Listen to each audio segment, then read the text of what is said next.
పెడితే కేసీఆర్ 1 లక్ష రూపాయలు ఇస్తాడు, మేం తులం బంగారం ఇస్తామన్నారు. ఎవరికన్నా తులం బంగారం వచ్చిందా? మీరు తప్పు చెప్తాను. జగిత్యాలలో 2 తులాలు వచ్చిందట కదా, 2 తులాలు ఇస్తానట. ఇస్తలేరా? లేదు. తులం బంగారం కూడా తుస్సుమన్నది. అంటే మొత్తానికి అరిచేతుల వైకుంఠం చూపించి చాలా బ్రహ్మాండంగా మనందరినీ కూడా మోసగించింది కాంగ్రెస్ ప్రభుత్వం. ఆనాడు నా ప్రాణం అడ్డం పెట్టి 15 సంవత్సరాలు రాజీ లేని పోరాటం చేసి ఈ తెలంగాణ రాష్ట్రాన్ని మనం సాధించుకున్నాం. నేనక్కడ నిమ్స్ దవాఖానలో పడి ఉంటే మీరందరూ కూడా ఎక్కడి వాళ్ళు అక్కడ నిరాహార దీక్ష శిబిరాలు పెట్టి పులుల్లాగా కొట్లాడితే మన రాష్ట్రం మనకు వచ్చింది. మిషన్ భగీరథ నీళ్లు వస్తున్నాయా? బంద్ అయినాయా? కరెంటు కోతలు మోపైనాయా? మరి ఎక్కడికి పోయింది 9 ఏళ్ళు వచ్చిన కరెంటు? ఇవాళ అసమర్థత. మంచిగా వచ్చిన మంచినీళ్లు పట్టణంలో అయితే పేదలకు ఒకటే 1 రూపాయికి నల్లా కనెక్షన్ ఇచ్చినాం. అందరి పేదల ఇళ్లలో నల్లాలు పెట్టినాం. అందరి ఇళ్లలో నీళ్లు దుంకిచ్చినాం, గోదావరి నీళ్లు. మరి ఇప్పుడు ఏం రోగం వచ్చింది ప్రభుత్వానికని నేను అడుగుతా ఉన్నా. వచ్చిన కరెంట్ ఎడిపోయింది, వచ్చిన మంచినీళ్ళు ఎడిపోయినాయి. చదువుకునే విద్యార్థులకు, పేద విద్యార్థులకు 20 లక్షలు విదేశాలలో చదువుకోవడానికి స్కాలర్షిప్ ఇచ్చినాం. అవి బంద్ పెట్టినారు. ఫీజు రియంబర్స్మెంట్ మా బంద్ పెట్టినారు. గురుకులాలలో కలుషిత ఆహారం తిని విద్యార్థులు దవాఖాన్ల పాలవుతా ఉన్నారు. ఎందుకు ఇంత నిర్లక్ష్యం?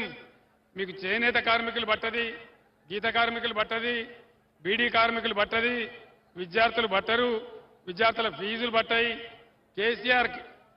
కేసీఆర్ కిట్ వస్తుందా? అది బంద్ పెట్టినరు. సీఎంఆర్ఎఫ్ వస్తుందా? సీఎం రిలీఫ్ ఫండ్ కూడా వస్తలేదు. మరి ఎక్కడికి మాయమైన ఇవన్నీ? ఇది ఎట్లున్నదంటే అన్న వస్త్రానికి పోతే ఉన్న వస్త్రం పోయినట్టున్నది, అడుక్కోవడానికి పోతే ఉన్న గోచి కూడా గుంజుకున్నట్టున్నది. కొత్త స్కీములు గంగల కలిసినాయి, ఒకటి అమలు కాలేదు. పాత స్కీములు కూడా మొత్తం బంద్ పెట్టేటువంటి ఒక దుర్మార్గం జరుగుతూ ఉంది. బ్రహ్మాండమైన ఐటీలో, పారిశ్రామిక రంగంలో వేల లక్షల కోట్ల పెట్టుబడి తెచ్చినాం. ఇవాళ పేపర్లలో వార్తలున్నాయి. ప్లాస్టిక్ ఇండస్ట్రీ, అల్యూమినియం ఇండస్ట్రీ వాళ్ళందరూ కూడా బేజారైతా ఉన్నారు. అందరూ కూడా ఇక్కడ వెళ్ళిపోవాలని ఆలోచిస్తా ఉన్నారని చెప్తా ఉన్నారు. రాష్ట్రం యొక్క పరువు గంగలో కలిసిపోతా ఉంది. మీ అందరినీ కూడా నేను కోరేది ఒకటే, దయచేసి ఈ దుర్మార్గ ప్రభుత్వం ఏమి చేయదు. ఇవాళ కొంతమంది మాట్లాడుతున్నారు. ఏం మాట్లాడుతున్నారు? బీజేపీకి కాంగ్రెస్కు పోటీ ఉంది, బీఆర్ఎస్కు ఎంపీలు ఎందుకు అని మాట్లాడుతున్నారు. నలుగురు బీజేపీ ఎంపీలు గెలిచిండ్రా? కాదు, 4 ఎంపీలు గెలిచిండ్రు. 4 రూపాయలన్న తెచ్చిండ్రా? ఏమైనా అభివృద్ధి చేసిండ్రా? ఈడ అరవింద్ ఎంపీ గెలిచిండు. పొద్దున లేస్తే విషం చింపడం తప్ప 4 రూపాయల పని అయిందా పని? పసుపు బోర్డు వచ్చిందా? నిజాం షుగర్ ఫ్యాక్టరీ తెరిచిండ్రా? మరి వీళ్ళకి ఎందుకు వేయాలి ఓటు? దయచేసి ఆలోచన చేయండి. మోడీ చెప్పింది జరగదు, ఎంపీలు గెలిచి ఏం చేయరు. ఈ రాష్ట్రంలో ఒక మంత్రి, కేంద్ర మంత్రి ఉంటే 5 రూపాయల అభివృద్ధి జరగదు. దీని మీదికెళ్ళి మోడీ గవర్నమెంట్ మొత్తం జూటా వాగ్దానాలు. సబ్కా సాత్ సబ్కా వికాస్ ఏమైనా అయిందా? ఏం కాలే కానీ సబ్కా సత్యనాశ అయింది. మొత్తం మందిని ముంచేసింది మోడీ. ఇదంతా గ్యాస్ పురాణమే తప్ప ఈ దేశంలో ఎవ్వలకు కూడా ఏమి కూడా చేయలేదు, చెయ్యరు కూడా. అందుకనే మీకు మనవి చేస్తా ఉన్నా, దయచేసి మీరందరూ కూడా బ్రహ్మాండంగా ఆలోచన చేయాలి. యువకులకు నేను ఒక మాట చెప్తా ఉన్నా. జగిత్యాల ప్రాంతంలో కూడా లంబాడా బిడ్డలున్నారు. నేను కూడా లంబాడా తండాలు తిరిగిన. ఇవాళ నిన్న హైకోర్టులో జడ్జి గారు చెప్పినారు, ఆనాడు బీఆర్ఎస్ ప్రభుత్వంలో మేము గిరిజన బిడ్డలకు రిజర్వేషన్ పెంచాలని 10% రిజర్వేషన్ ఇచ్చినాం. ఇవాళ హైకోర్టులో కేసు పడ్డది. ప్రభుత్వం గట్టిగా వాదించాలి కదా, తీయాలి కదా, శాస్త్రీయంగా లెక్క చేసి చెప్పినాం కదా, వాళ్లకు పెట్టే పరిస్థితి లేదు.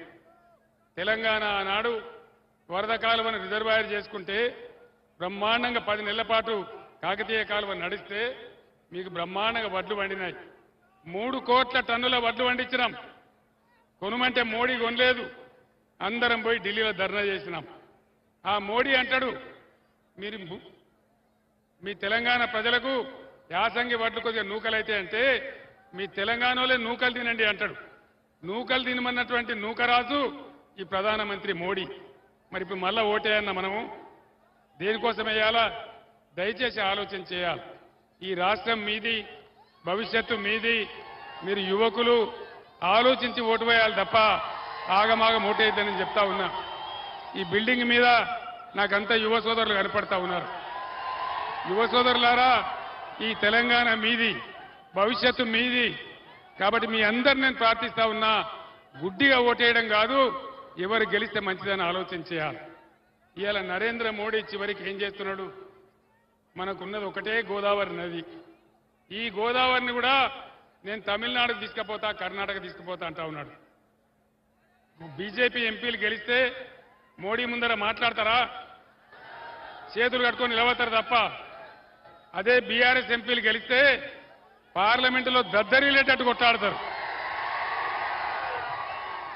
మన గోదావరి మనకు ఉండాలన్నా, మన కృష్ణా నీళ్లు మనకు దక్కాలన్నా, మన హక్కులు మనకు ఉండాలన్నా